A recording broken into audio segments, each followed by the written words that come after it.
Pengacara Hotman Paris disukan menerima uang 7 miliar dari Bupati Cirebon untuk membungkam kasus Vina 2016. Mengetahui hal itu, Hotman Paris pun murka. Hotman bahkan menantang penyebar isu tersebut untuk membuktikan tuduhannya.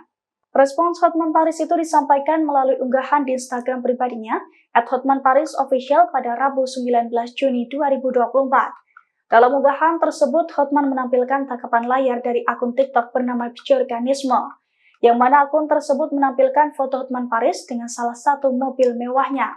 Foto itu juga memuat narasi bahwa pengacara kondang tersebut telah menerima transferan uang sebesar 7 miliar dari Bupati Cirebon.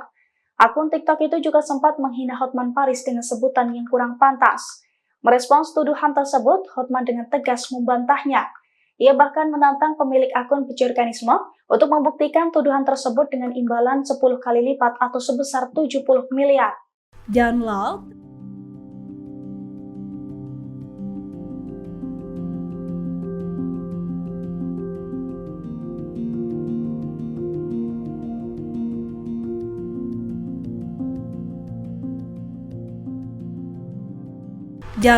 Tribun X sekarang, menghadirkan lokal menjadi Indonesia.